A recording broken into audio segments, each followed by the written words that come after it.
Danimarka'nın başkenti Kopenhag'dan herkese merhaba.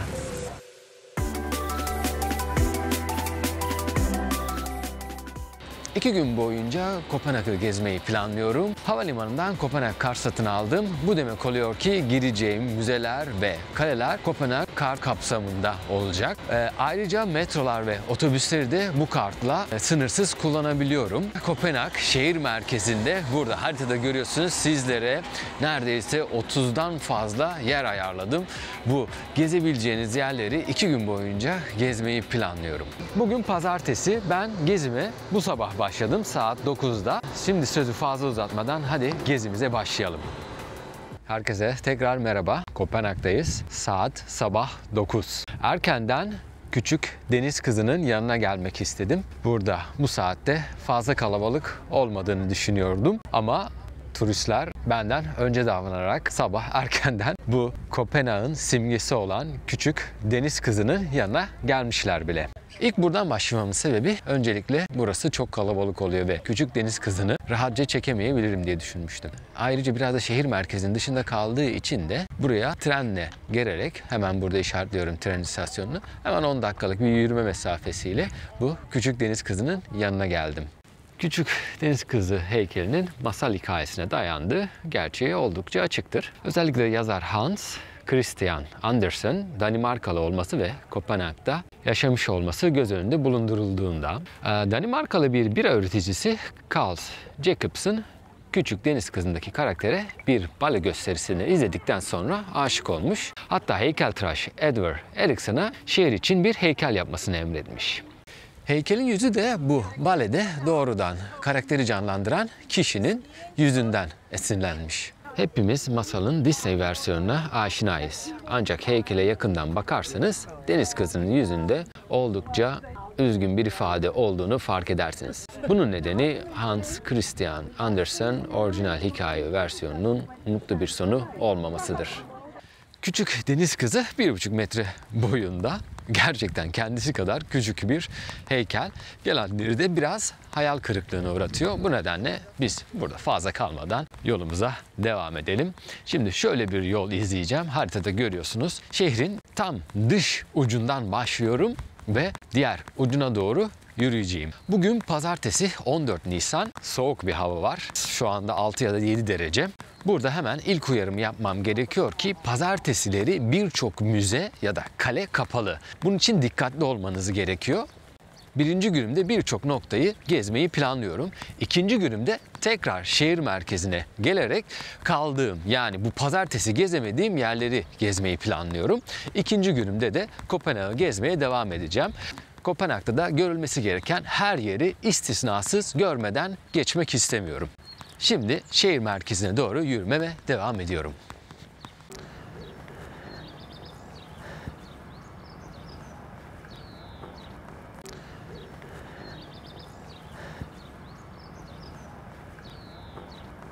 Kopenhag kesinlikle Mayıs ve Eylül ayları arasında gelmeniz gerekiyor. Çünkü kış aylarında öncelikle çok soğuk, güneşli değil. Bugün de değil ne yazık ki ama yine de kış ayı kadar soğuk değil. Mayıs ve Eylül aylarında günler çok uzun. Yani kış aylarındaki kadar kısa değil. Gün içinde gezebileceğiniz, görebileceğiniz yerler için sizlere daha çok zaman kalabiliyor. Onun için yani kış aylarında gelmenizi hiç de tavsiye etmem.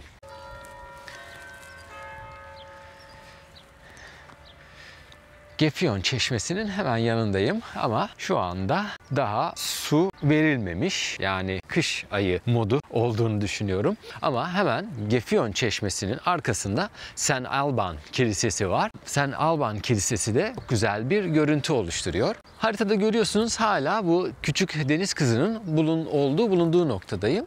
Hemen de yanında Kastellet diye bir kale bulunuyor. 17. yüzyıldan kalma bu yüksek surları olan bir kale. Ve bunun da içini girmek ve gezmek ücretsiz. Hadi onun içine doğru devam edelim. Kalenin içindeyiz. Kastellet Kalesi böyle bir yıldız şeklinde inşa edilmiş. Etrafında surlar, böyle yüksekten biraz toprak surlar ve etrafında sularla çevrili. 1725 yılında yapıldığını yazan bir tarih atılmış. Hemen meydanın ortasında toplar. Şöyle bir meydan açılıyor. O güzel bir nokta. Hemen hızlıca görüp geçebileceğiniz bir yer. Fazla kalmanızı gerektiren bir yer değil. Devam edelim. Buradan sonraki noktam Neuboder olacak. Danimarkalı denizcilerin yaşamak için kullandıkları evlerin önündeyim. 17. ve 18. yüzyıllarda bu evlerde denizciler ikamet etmişler, kalmışlar. Şu anda bile hala kullanılıyor. Şu anda bile hala insanlar yaşıyor ve aslında birçok turist de buraya gelerek burada insanların evlerinin içini çekerek de rahatsız ettiği söyleniyormuş. Evet, turistler her yerde, diyecek bir şey yok. Buradan sonraki noktam haritada hemen gösteriyorum. Saat 10'a yaklaştığı için Rosenborg Kalesi olacak. Rosenborg Kalesi de saat 10'da açılıyor. Neuboder denizci asker evlerinden hemen galiba 10 dakikalık bir yürüme mesafesinde Rosenborg Kalesi'nin bahçesine geldim. Hemen kameramı çeviriyorum tekrardan. Bahar başlangıcı olmasına rağmen daha tam ağaçlar yeşermemiş. Evet, bunu söylemem gerekir. Biraz da hava güneşli olsaydı belki daha canlı olabilirdi ama evet, burası Kopenhag. Neredeyse 2 günden biri yağmurlu. Bu da bizim şansımıza. Rosenborg Kalesi, kraliyet ailesinin yaşadığı, ikamet ettiği yerlerden birisi. Kraliyet ailesinin eski mücevherlerinde bulunduğu kale burası. Bu elmaslı taçlar burada sergileniyor. Ve ilk olarak da Kopenhag kartımızı kullanacağımız yer burası olacak.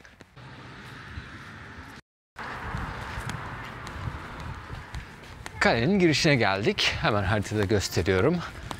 Biletler diyor ileriden alınıyor. Ama galiba bizim Kopenhag kartımız olduğu için bilet göstermemize gerek kalmayacak. Evet, kalenin girişine geldik. Hello. I have Kopenhag card. Yes, then you need to go in that line because we need to scan the Copenhagen kind of. So this line is This line, okay. yes. Take it off. All right, thank you. Evet, Kopenhag kartımız olmasına rağmen bu sıraya girmemiz gerekiyormuş. Çünkü bu sırada Kopenhag kartımızda bulunan QR kodu taratacaklar. Ben daha hızlı bir şekilde gireriz, geçeriz diye düşünüyordum. Ama yani küçük bir sıra var, uzun değil. Belki öğle vakitlerinde gelinirse bu sıra daha uzun olabilir. Evet, yine de Kopenhag kartınız varsa herhangi bir rezervasyona da ihtiyacınız olmuyor.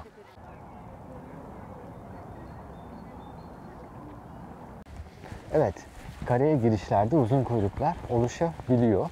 Bu nedenle Kopenhag kartınız olsa da bilet almaya gelseniz de burada içeri girerken biraz beklemeyi göze almanız gerekir. İkincisi, geldiğinizde girişler için belli saatler var. Yani mesela şu anda ben onu 20 geçe geldim ama onu 50 geçe olan tura bilet aldım. Aslında Kopenhag kartımı gösterdim. Bana onu 50 geçe olan tura bilet verdiler. Bunu göz önünde bulundurun. Geldiğinizde uzun kuyruklarda bekleyebilirsiniz.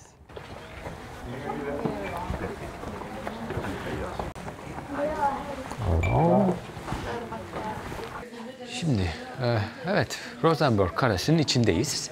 Rosenborg Kalesi'ni 4. Christian inşa etmiş. 4. Christian de Danimarka tarihinin en büyük, en ünlü krallarından biri. Neredeyse Danimarka'nın, neredeyse Kopenhag'ın tamamını 4. Christian inşa ettiğini söyleniyor. Bu da 4. Christian'ın en favori kalelerinden biri. Evet, bunu hatırlıyorum. Bir yerlerde görmüştüm. Görüyorsunuz. 4. Christian'ın eşiyken bu şöyle değiştirince kendisi oluyor. Orada da beni görüyorsunuz. Yüzyıllar öncesinden kalma bir aynadan yansımam. Evet, 3. kata geldiğimizde çok geniş bir salona çıkıyorsunuz direkt. Burası kutlama odası.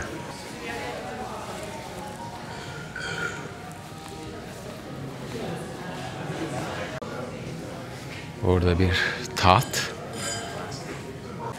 Rosenborg Kalesi'ni gezdikten sonra altına mahzene iniyorsunuz ve altta mahzende hazine bölümü bulunuyor. Şimdi oraya aynı biletimizi göstererek içeri gireceğiz. Evet. Şimdi mahzene indik. İçeride hazine odalarındayız. Silahlar, bastonlar. Hemen girer girmez enteresan bir hazineyle karşılaştık. 1600'lü yıllarında bir koleksiyoncudan 4. Christian'a hediye edilmiş İran ve Osmanlı silahları ve zırhları burada görebiliyorsunuz. 1622 yılında Rus Michel 4. Christian'a hediye edilmiş burada. Şaşırdık mı? Tabii ki şaşırmadık.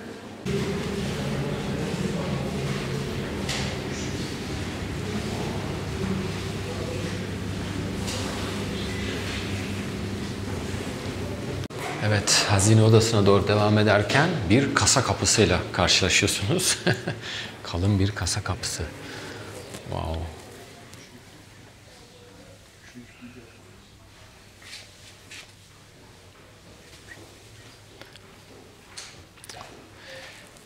Belli oluyor ki saf altından yapılma eşyalar burada muhafaza ediliyor. Bir kılıç kabzasıyla birlikte.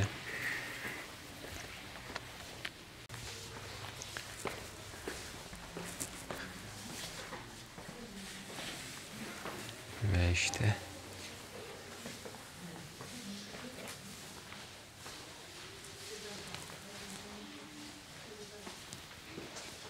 kraliyet tacı.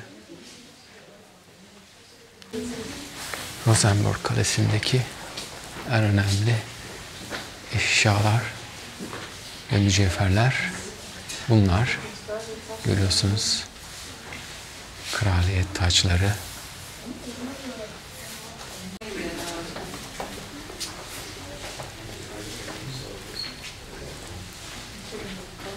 Her şey altından. Kılıçlar, yüzükler, mücevher eşyaları, mücevherler, kraliçelerin tokaları, broşları, yüzükleri ve küpe ve gerdanlıkları.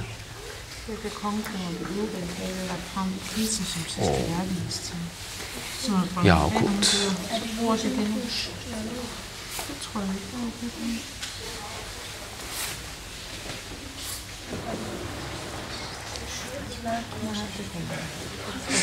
Eşyalara. Şuradaki yakut mudur, elmas mıdır, bu nedir? Kaşıkçı elması nerede?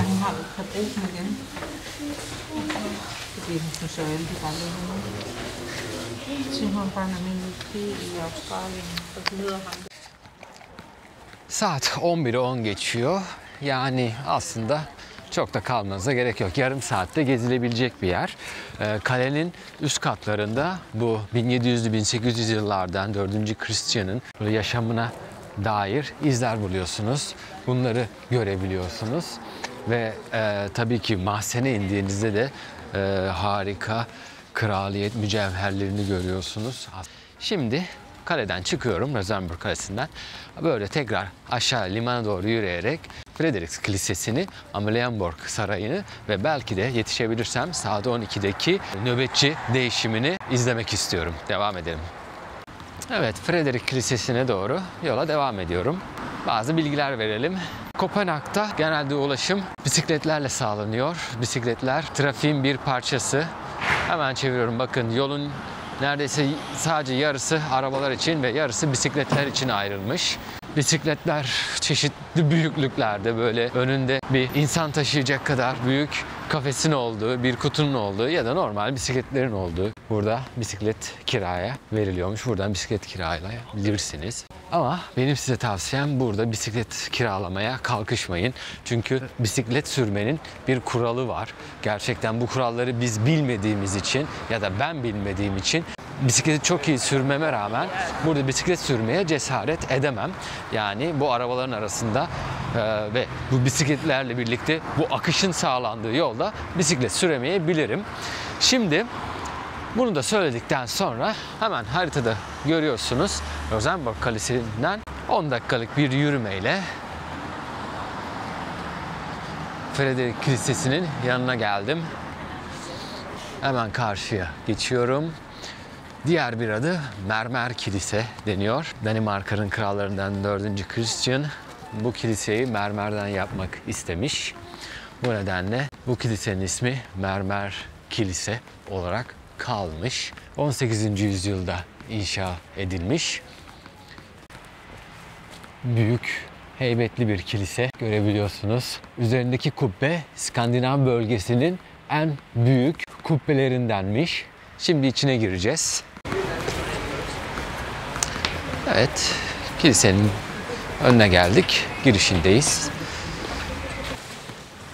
Çok kalabalık kilise. Kilise Rokko mimarisine göre inşa edilmiş. 1749'da inşaatına başlanmasına rağmen 1849'da inşaatı tamamlanabilmiş. Kubbesinin yüksekliği 79 metre. Barok dizaynına göre inşa edilmiş bir kilise. Çıkalım. Çok fazla kalmamıza gerek yok. Harika bir zamanlamam var. Çünkü 11.30 civarında Amalienborg Sarayı'nın önünde nöbetçilerin değişimi başlayacak. 11.30'da bu askerler Rosenborg Kalesi'nden yürümeye başlıyor ve saat 12'de Amalienborg Sarayı'nın önünde değişim başlıyor. Onun için saat 12 civarı birçok kişi bu sarayın önünde toplanıyor. Hemen şu anda bulunduğum bölgede Amalienborg Sarayı ile Frederick Kilisesi'nin ortası. Şu anda görüyorsunuz kilise arkada kalıyor. Ben şurada sarayın meydanına doğru ilerliyorum. Amalienborg Sarayı'nın ortasında bulunan meydandayız. Burada birbirine özdeş 4 bina mevcut. Hala monarşiyle yürütülen Danimarka Krallığı, kralı ve kraliçesi, aslında sadece kraliçesi burada yaşıyor. Burası onların kışlık ikametgahı olduğu söyleniyor. Binaların üzerinde direkler var. Bu direklerde eğer bayrak çekili olursa kraliyet ailesinin burada olduğu anlamına geliyormuş. Saat şu anda 12'ye 20 var. Buradaki meydandaki bütün insanlar 20 dakika boyunca askerlerin nöbet değişimini bekleyecek. Saat 12'de eğer bu meydana gelirseniz her gün gerçekleşmiş olan nöbet değişimine tanık olabilirsiniz. Move back.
Hemen bu kilisenin bulunduğu yerde durabilirsiniz. Bu kapıdan giriyorlar ilk olarak. Bu kapıda bekleyebilirsiniz. Bu kapının önünde şu sol tarafta insanları görebiliyorsunuz. Orada bekleyebilirsiniz eğer geçerken görmek istiyorum derseniz. Sonra tabii ki etrafında dönüp şu tarafa gidiyorlar. Orada bir değişim gerçekleşiyor. Bakalım.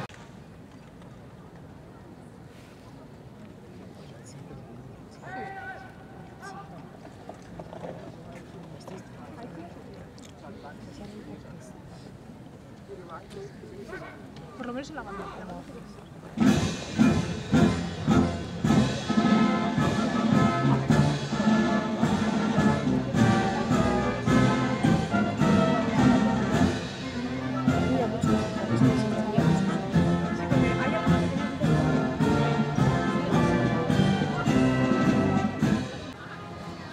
Bu meydanda seremomi neredeyse 15 dakika falan sürüyor. Yani nöbetçi değişimi neredeyse meydanın dört bir kenarında yapılıyor. Yani polisler böyle bir barikat şeklinde sizi yönlendiriyor. Ama siz sadece olduğunuz bir yerde kalın. Şu sütunlu girişte beklerseniz en iyi nokta orası olacaktır diye düşünüyorum. Buradan ayrılalım. Yeteri kadar nöbetçi değişimi gördüğümü düşünüyorum. Evet, devam edelim. Şimdi şurada bir çeşme var. Çok güzel duruyor. Oraya doğru gideceğim. Çeşme hemen limanın yanında. Arkasında da opera binası bulunuyor.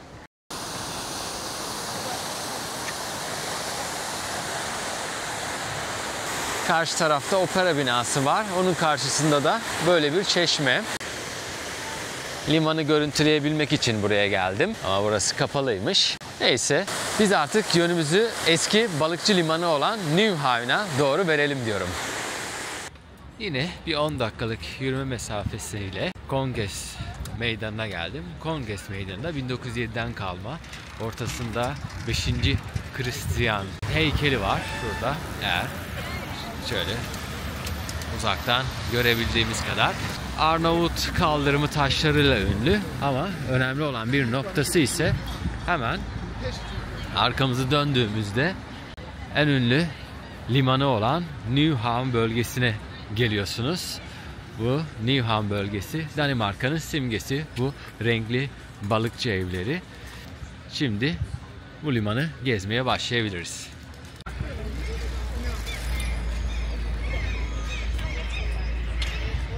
Bu en iyi fotoğrafları, en iyi videoları aslında kanalın bir karşısına geçerek buradan çekebilirsiniz. Çünkü kanalın karşısında turist yoğunluğu olduğu için en iyi bölge burası.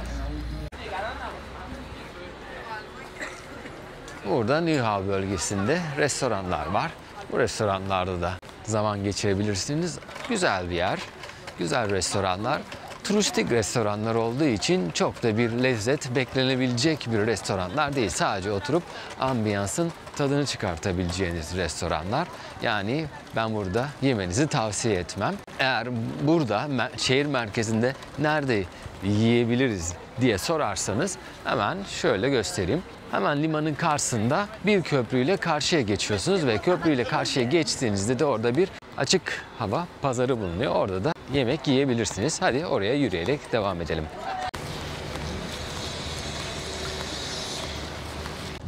New Haven limanını buradan görebilirsiniz. Liman 1670 ile 1673 yılları arasında yapılmış. Renkli evler ve barlar, kafeler ve restoranlarla çevrili bir ticaretin merkezi haline gelmiş. Kopenhag şehrini büyümesinde çok yardımcı olmuş.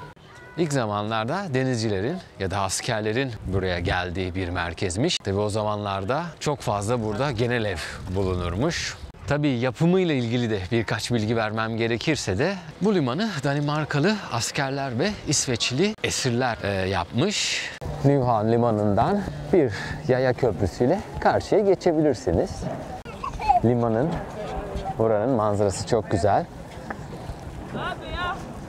Burada bu bölgedeki limanda deniz suyu kalitesi o kadar iyi ki her mevsim Danimarkalılar burada bu limanda yüzebildiği söyleniyor. Deniz suyunun kontrolü sürekli yapılıyormuş. Su kalitesi ölçülüyormuş. Yüzmeye elverişli olup olmadığı insanlara bildiriliyormuş. Şimdi hemen bakın, köprüyü geçtikten sonra Brons denen bir sokak restoranı görüyorsunuz. Buraya gelerek daha lezzetli yemekleri daha uygun fiyatlara yiyebilirsiniz. Sosisler, deniz yemekleri.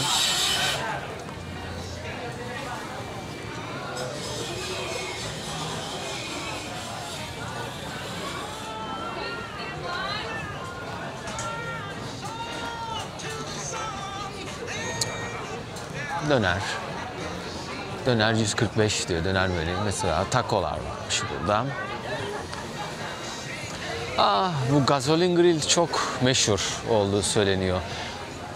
Dünyadaki en iyi hamburger buradaki Gasoline Grill'de olduğu söyleniyor. Ama buraya gelmişken aslında bir hamburger de yenebilir diye düşünüyorum.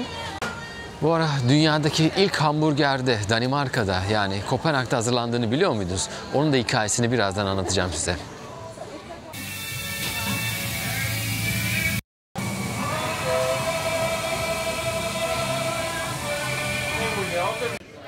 Şimdi Gasolin Grill'den aldığımız hamburgerin tadına bakacağız.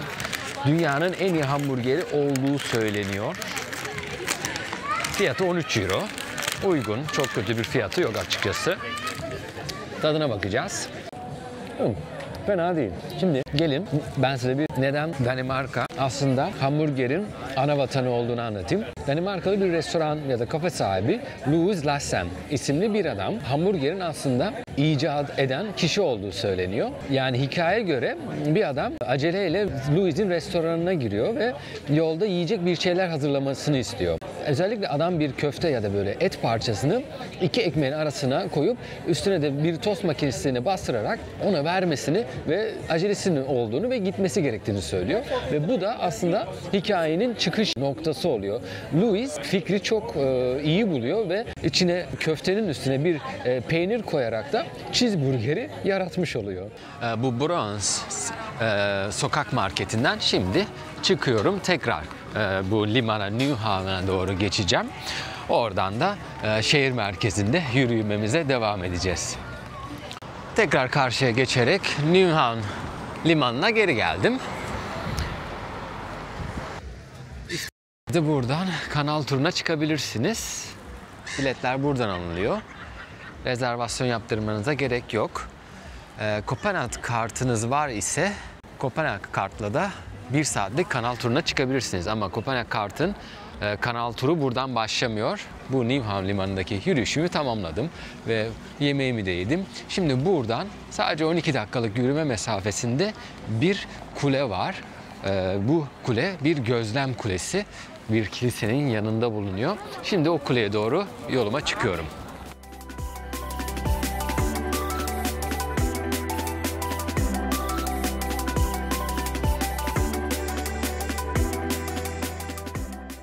İlk defa bu kadar kuzeye geliyorum ve Hollanda'ya da gitmediğim için bu kadar bisikletin bulunduğu bir şehir daha önce hiç görmemiştim. Arabadan daha çok bisiklet olduğunu ya da insanlardan daha çok 2 katı bisikletlerin olduğu söyleniyor.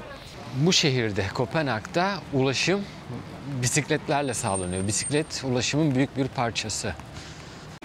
Yani hafta içi olmasına rağmen ve Nisan ayının ortaları beklediğimden fazla kalabalık ve turist var. Evet, kulenin önüne geldik. Bakalım giriş neredenmiş? Galiba kiliseye giriş şuradan hemen. Evet, sağdan. Çok uzun bir kuyruk yok. Kalabalığa rağmen daha fazla kuyruk bekliyordum. Şimdi Kopenhag kartımızı göstereceğiz ve bu kuleye tırmanacağız. Yuvarlak kuleye çıkış. Kopenhag kart içinde değilmiş. Onun için 60 kron ödedim. 60 kron da galiba 7-8 euro yapıyor. Çok yüksek bir miktar değil. İçeriden kuleye çıkarken şöyle kilisenin de içini görebiliyorsunuz aslında. Özelliği bu kulenin böyle spiral bir şekilde yukarıya çıkıyor olmanız. Merdiven şeklinde olsaydı çıkış daha zor olabilirdi. Bu 7,5 spiral dönüşü tamamlıyormuşuz bu kuleye çıkarken. Yine 17. yüzyılda yapımına başlanmış ve tamamlanmış. 4. Christian tarafından yaptırılmış. Yine bu Danimarka'nın en önemli krallarından olan astronomik gözlemevi olarak kullanılması düşünülmüş ve hala güncel bir şekilde kullanıldığı söyleniyor. Tabii yukarı çıktığımızda Kopenhag şehir merkezinin panoramik bir görüntüsüyle karşı karşıya kalacağız.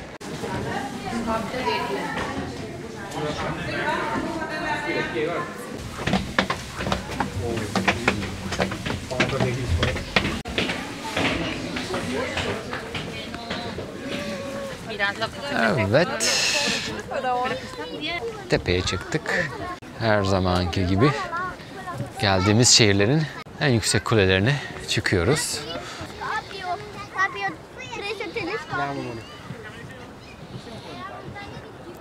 Kopenhag'da birçok kule varmış. Şimdi bunları görebiliyorum karşıda.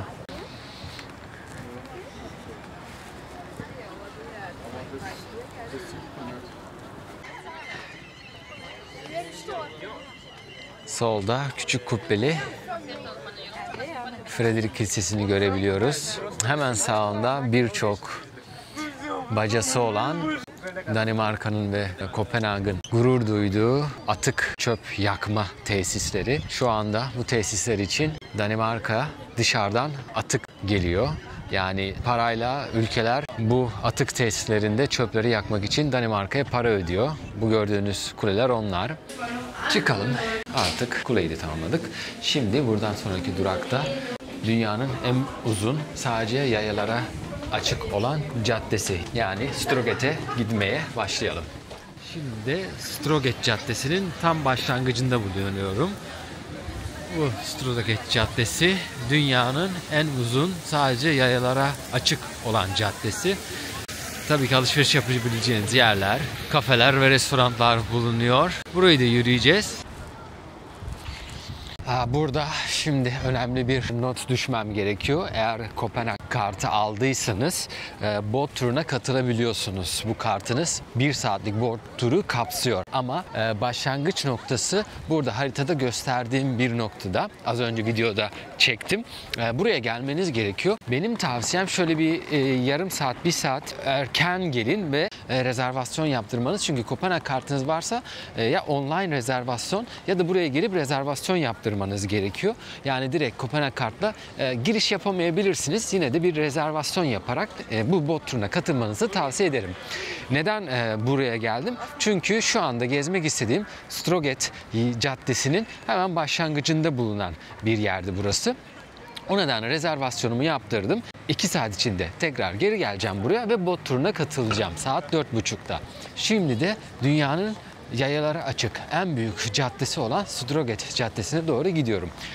Bu caddenin özelliği var. Tabii ki alışveriş merkezleri, dükkanlar, kafeler ve restoranlar. Hemen şimdi kameramı çeviriyorum.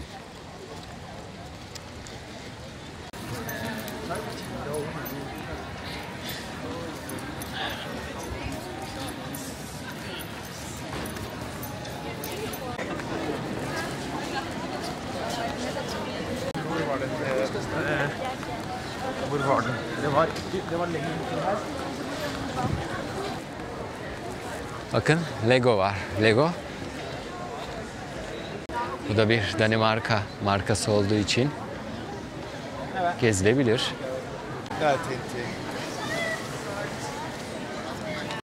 Galiba bu kalabalığın sebebi önümüzde Paskalya tatili var. Yani bilmiyorum Danimarka'da kaç gün tatil ama genelde cuma ve pazartesileri tatildir. Galiba insanlar bundan faydalanarak bu haftayı tamamen tatil almış olabilirler.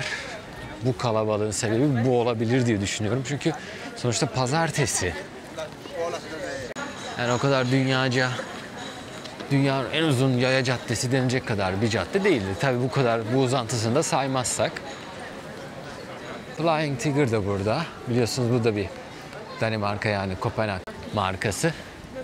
İçerisi tamamen çöplük. Gereksiz ama hoşunuza giden eşyalarla dolu. Onun için hiç girmeye çalışmayacağım bile. İllüzyon Müzesi. Şurada. Hemen bu İllüzyon Müzesi'ne gireceğim çünkü Kopenhag kartım burada geçerli. Buraya girmek istiyorum. İllüzyon Müzesi'ne girdim.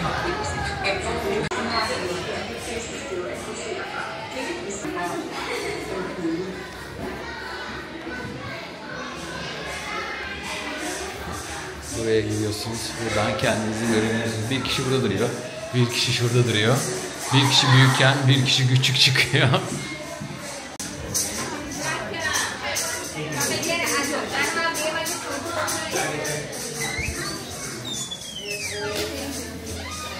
Oh my God.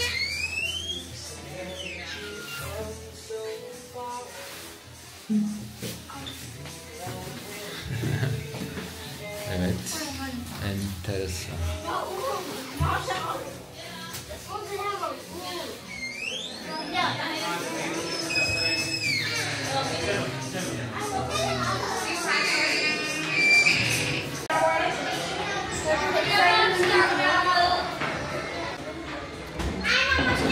Buradan küp gibi gözüken, buraya gelince üçgen gibi gözüküyor.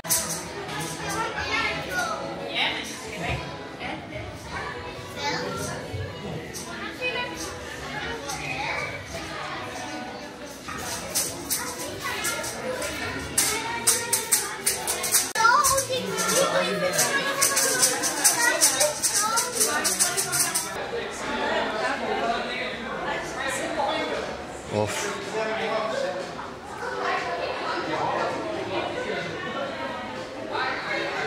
Beyin yakıyor resmen. Infinitive Decoration. Bu güzelmiş.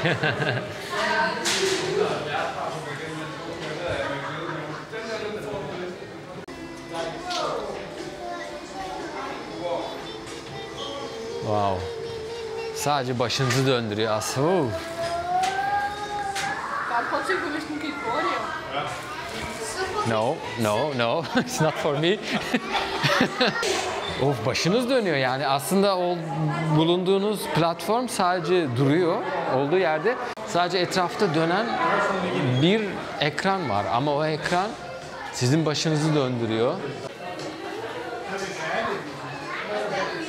Evet, bu da böyleydi. Bitti. Çocuklarınız için eğlenceli bir yer. Kopenhag kartla giriş sağlayabiliyorsunuz. Devam edelim. Çıkalım. İllüzyon Müzesi'nden çıktık.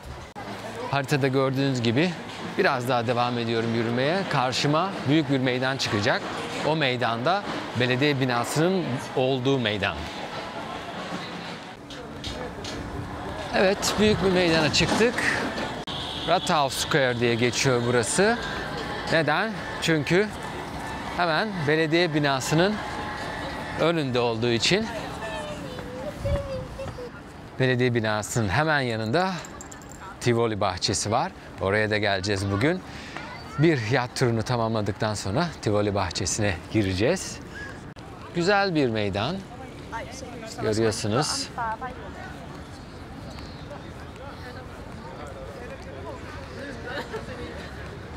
Meydanın ortasında bir havuz, bir çeşme var. Aslan var galiba, yanlış görmüyorsam. Ejderha gibi bir şeye saldırıyor. Bu da böyle bir çeşme ama içi hala su dolu değil. Belediye binasını gezebiliyormuşuz. Tarihi bir bina. O nedenle içini girip gezmek istedim.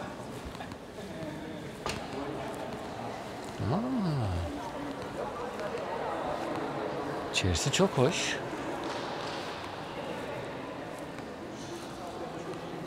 Kopenhag Belediye Binası'nın içindeyiz.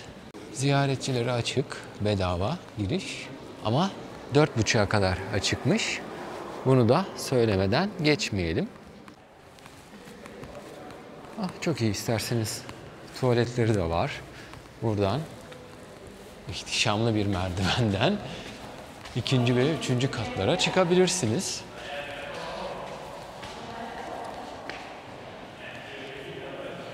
Yani Kopenhag'ın bu yönünü çok beğendim. Genelde ülkeler, genelde şehirler artık turistlerden bıkmış durumda. Ama Kopenhag'da bunu hissetmiyorsunuz. İnsanlar güler yüzlü, insanlar çok sıcakkanlı. Turisti sürekli teşvik eden, turisti rahat ettiren bir kişiliğe sahipler. Bu nedenle mesela bu belediye binası açık, herkese istediğiniz gibi gelip gezebiliyorsunuz. Bakalım bir kat daha yukarı çıkabilir miyim diye bakacağım. 3. katına şu anda çıkıyorum. Belediye binasının Banket Hall diye. Wow, çok güzelmiş ama.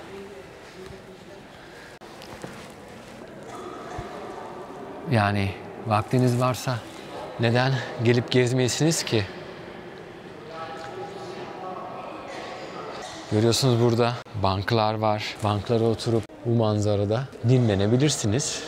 Şimdiden Kopenhag'ı çok beğendim. Bu 1. günüm. Hala gezmeye devam ediyorum. Herhangi bir girişlere bir kere bir 60 krona ödedim yuvarlak kuleye çıkarken. Diğer kısımların hepsi Kopenhag Kart tarafından karşılanıyor. Şehir belediyesini de gezdik. İçerisi çok güzel. Kat kat teraslar. İçinde dinlenebiliyorsunuz. Kalabalık değil, sessiz.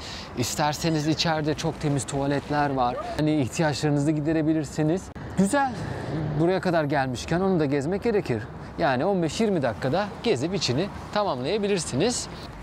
Hemen meydanın ortasında metroyu kullanacağım. Artık bot turumun vakti geliyor. Bot turuna 10-15 dakika önceden burada olun demişlerdi. Bu nedenle şimdi metroya bineceğim. Metro beni bot turunun başladığı durağa götürecek. Galiba 4-5 dakika içinde de bot turunun başladığı yerde olurum.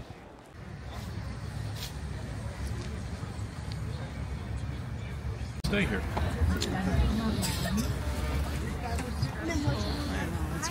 Evet, bot turu için yerimizi aldık. 1 saat sürecek. Üstü açık bir bot. En önde yerimi aldığımı biliyorum. Bunun için güzel fotoğraflar, güzel videolar yakalayacağıma eminim. Alright, ladies and gentlemen, welcome on board for this 1-hour tour from the inner harbor and canals of Copenhagen.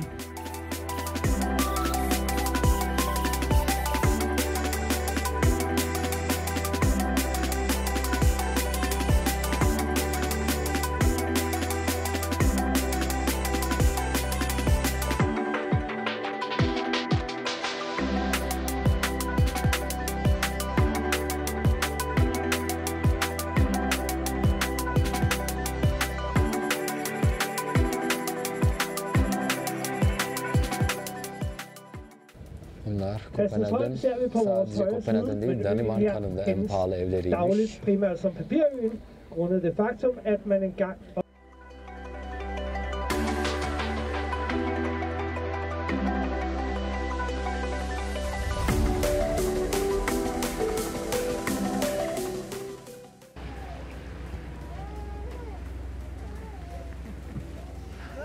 Here it is. It's just one room, but it can actually fit upwards of 4 people. Kopenhag'ın en küçük oteliymiş. Kai på et eneste værelse, Kai man kan Hoteli. leje, men der er så også til gengæld plads til en lille... Oteli sadece bir oda bulunuyormuş ama 4 kişi sığabiliyormuş ve Kopenhag'ın en küçük oteliymiş.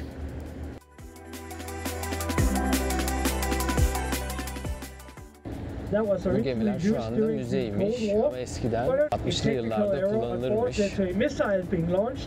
Yanlışlıkla bir füze ateşlemiş bu gemi. 100 kişilik bir yaşam alanının içinde kimse zarar görmemiş ama yine de 100 kişilik bir alanı paramparça etmiş ama bu bir hataymış. Sauna, çok güzel. Ve sabah burada başlamıştık, hatırlıyorsunuz. Küçük deniz kızının yanına kadar geldik. Bilmiyorum, görebiliyor musunuz? Zaten küçük bir heykel.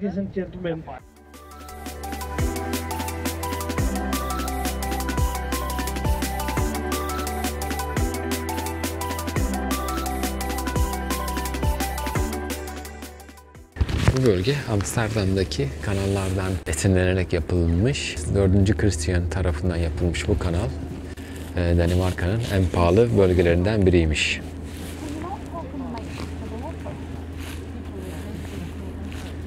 Yeah, it's because...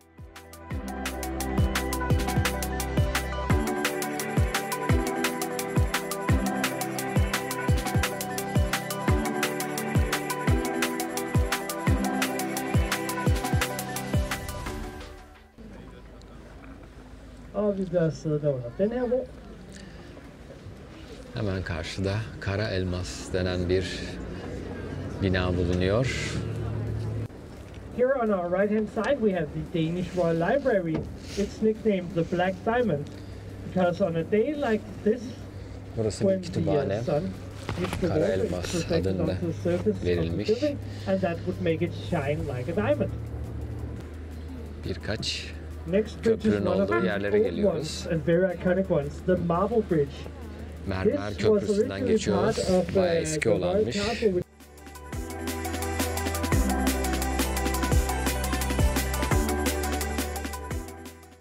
Christiansborg Palası burada kale up here is adasının also where içinde we find the bulunuyormuş. royal stables Şu and anda much hala more, parlamento bunun including a içinde. church around the corner, Bugün açık and değil, here is the pazartesi Thorvaldsens çünkü Museum, yarın a orayı ziyaret public edeceğiz. museum Sabah in ilk Denmark işimiz dating back to Christiansborg Palası 1848, içine where girmek you can olacak. enjoy beautiful. København var engang blot et udbygget Buradaki fiskerleje ved evlerde navn 1000 yıl Havn, önceki før det Kopenhag'ın blev København, ilk og senere en af de balıkçı mest köyü moderne storbyer i yansıtan Europa i evleri. Burada da 1600-tallet. bir balıkçı Arkeologiske fund kadın, köylü kadın bulunuyor. Har man især fundet herovre ved Gammelstrand. Så sidder vi under aftens Açıkçası suya baktığımda su çok temiz duruyor. Yer yani böyle kanallarda genelde sular temiz olmaz ama dibini bile görebiliyorum. Şöyle baktığımda dibi görebiliyorum. Yani kanal gerçekten çok temiz. Tusind tak fordi I vil sejle med os i dag. Ladies and gentlemen, Evet, bir saatlik tur bitti. Güzeldi. please remain seated. We Kopenhag thank you kartın very içinde olduğu için değer. Tavsiye ederim bu tura çıkmanızı. Yani kanalın etrafında görmeniz gereken neredeyse bütün binaları görüyorsunuz ve açıklanıyor size teker teker. Bu nedenle geziye değer. Eğer soğuk bir günde geldiyseniz, rüzgarlı bir günde geldiyseniz dikkatli olun. Çok kolay değil. Bazen çok rüzgarlı olabiliyor. Buraya geldiğinizde biraz üşümeyi göze alarak gelin. Biz devam ediyoruz. Kopenhag Belediye binasının bulunduğu meydana tekrar geri geldim. Bot turu tamamladıktan sonra metroya binerek. Burada başka bir müze var. Replace Museum, Believe It or Not diye bir müze. Bunu da gezmek istiyorum çünkü Kopenhag kart yine bunu karşılıyor. Buradan sonra da artık galiba bugünün son durağı olan karşıdaki Tivoli bahçesine gireceğiz. And slowly adding more as we grow. Kayan women can stretch their necks up to 15 inches. Amazing. Bakalım nasıl bir müzeymiş. Bu Believe It or Not müzeleri hep merak etmiştim. Det er op til mig at fortælle dig din skæbne, og op til dig at høre den. Kom herhen og lad stålkampen til dig mere. Your fortune is mine for this.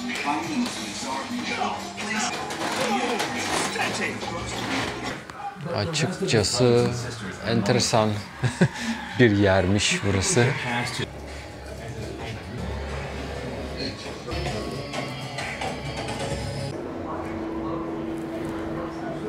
Garip bir yere geliyoruz.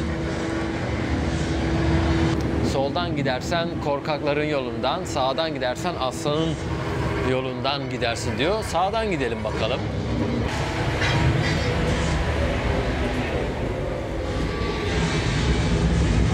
İşte yine rotating yer.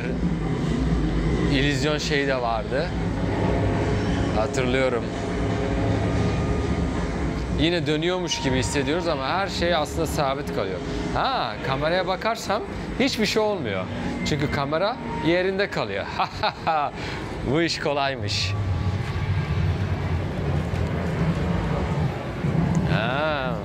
Böyle bir korku yeri. Vampir öldürme eşyalarıymış. Enteresan. Voodoo.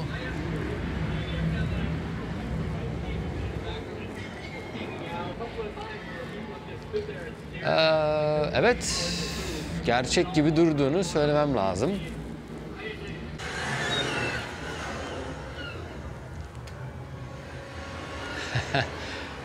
Evet, enteresan, değişik.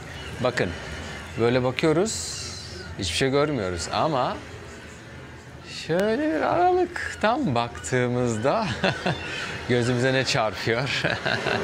Güzel. Şurada bir aynada arkasına konmuş bir şey. Güzel bir illüzyon. İnsanlar bir anda böyle onu gördüğünü sanıyor. İşkence galerisiymiş.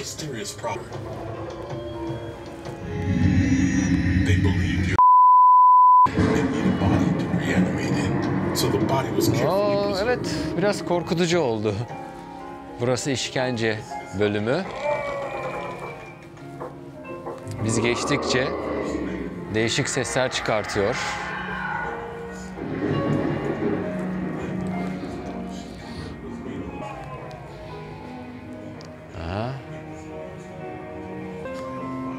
İşkence aletleri, işkence şekilleri.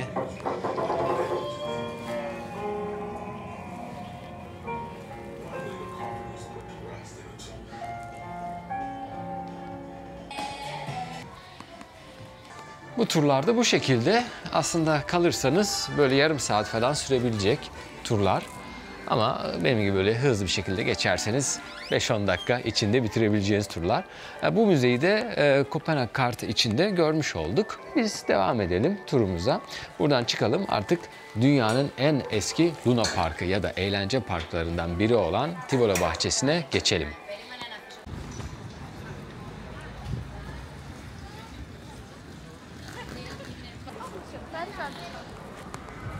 Evet, Tivoli Eğlence Parkı, bizim deyişimizde Luna Parkı'nın önüne geldim şimdi. Kopenhag kartla giriş yapabiliyoruz. Hello. Thank you. Evet, Tivoli bahçesindeyiz. Bu bahçe dünyanın en eski eğlence parklarından biri. 2018 yılında 175. yaşını kutladı. Aslında dünyanın en eski eğlence parkı, yani Luna Parkı da yine Kopenhag'da bulunuyor. Kopenhag'ın içinde değil, biraz dışında Bakken denen bir eğlence parkı. Oraya içeriye giriş ücretsiz ama ben oraya gitmeyeceğim. Burası Tivoli bahçesi, giriş ücretli. Şimdi size etrafı göstereyim.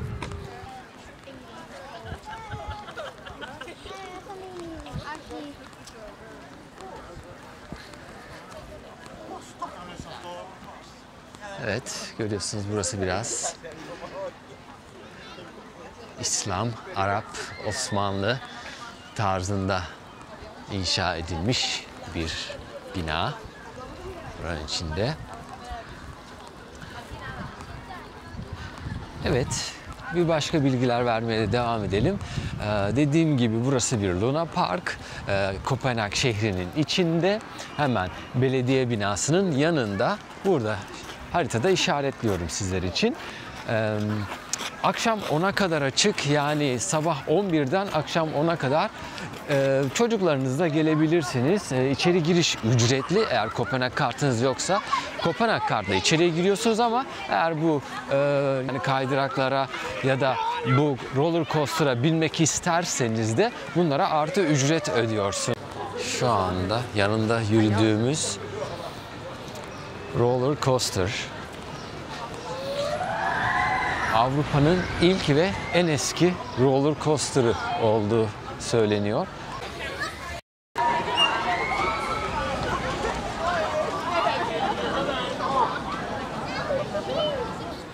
Demon, şeytan ismi vermişler. Buna binmek 90 kron.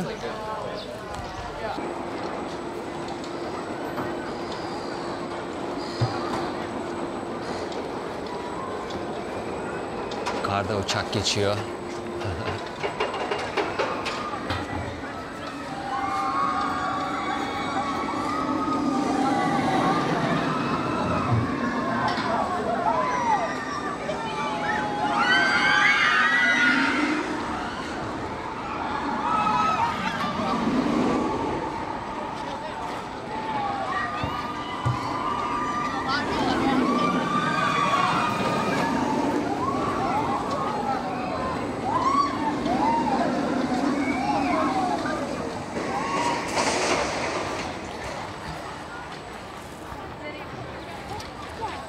Çok kısa sürüyor ama çok eğlenceli olduğu kesin. Devam edelim, bakalım başka neler varmış.